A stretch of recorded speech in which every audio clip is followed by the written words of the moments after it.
اگلا سوال ہے کہ اگر کوئی شخص جنبی ہو اور سحری کے وقت اٹھے اور وقت کم ہو تو پہلے غسل کرنا ضروری ہے یا سحری مکمل کر لے اس کے بعد غسل کر لے؟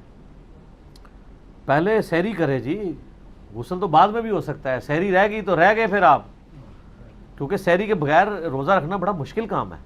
صحیح. بخاری اور مسلم میں حدیث ہے، اما عائشہ کہتی ہیں کہ نبی علیہ السلام جب جنبی ہوتے اور احتلام کی وجہ سے نہیں ہوتے تھے، یعنی وہ یہ کہنا چاہ رہی تھی میاں بیوی کے تعلق کی وجہ سے، تو آپ علیہ السلام بسا اوقات طلوع فجر کے وقت اٹھتے اور آپ روزہ رکھ لیا کرتے تھے. یعنی طلوع فجر کا مطلب ہے صبح صادق ختم ہو چکا ہے، تو آپ سحری بھی کھا سکتے ہیں. بخاری مسلم میں آتا ہے حضرت ابو ہریرہ تو یہ فتویٰ 30 سال تک دیتے تھے حضور کی وفات کے بعد صلی اللہ علیہ وآلہ وسلم، کہ جس پہ غسل فرض ہو وہ روزہ نہیں رکھ سکتا. اما عائشہ تک یہ مسئلہ پوچھا تو آپ نے کہا کہ ابو ہریرہ نے کہاں سے مسئلہ نکالا ہے. جب ان کو پوچھا گیا تو انہوں نے کہا کہ نبی علیہ السلام تو خود یعنی اپنی بیویوں سے تعلق قائم کرنے کی وجہ سے جنبی ہوتے تھے اور آپ اس حالت میں روزہ رکھ لیتے تھے اور فجر کا وقت داخل ہونے کے بعد غسل اتارا کرتے تھے. تو آپ پہلے سحری کھائیں پھر بعد میں. لیکن اس میں ترمذی میں حدیث ہے کہ جو بندہ روزے کی حالت میں کلی یا ناک میں پانی چڑھائے تو زیادہ غلوف نہیں کرے گا، کیونکہ اگر آپ نے کلی کرتے ہوئے حلق سے نیچے اتر گیا تو روزہ گیا، ناک پہ چڑھاتے وقت اوپر گیا تو روزہ گیا.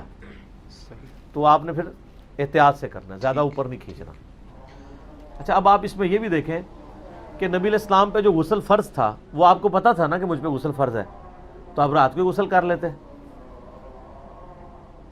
احتلام والے کو تو بیچارے کو پتہ ہی نہیں ہوتا، تو اس کیس میں بھی وہ روزہ رکھ سکتا ہے جس کو پتہ ہے کہ میں نے غسل اتارنا ہے. جس بیچارے کو پتہ ہی نہیں ہے کہ میں نے غسل میرے پہ صبح اٹھ کے اس کو پتہ چلا تو وہ درجہ اولا کر سکتا ہے.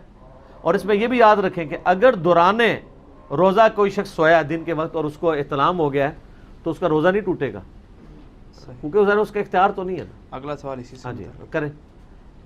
آپ نے جواب دے دیا. اسی کا دوسرا پورشن یہ ہے کہ اگر کوئی جذبات سے مغلوب ہو کر مشت زنی کر لے تو پھر روزے والا اس کے اوپر میں نے بات کی ہوئی تھی نا کہ اس کا روزے کا پھر وہ کفارہ تو نہیں دے گا، وہ 60 روزوں والا، وہ فدیہ یعنی فدیہ نہیں، قضا، ایک روزے قضا کرے اور توبہ کرے. روزہ اس کا بار ٹوٹ گیا، اگر کسی نے اس طرح غلط کام کیا تو اس کا روزہ گیا، روزہ ٹوٹ گیا.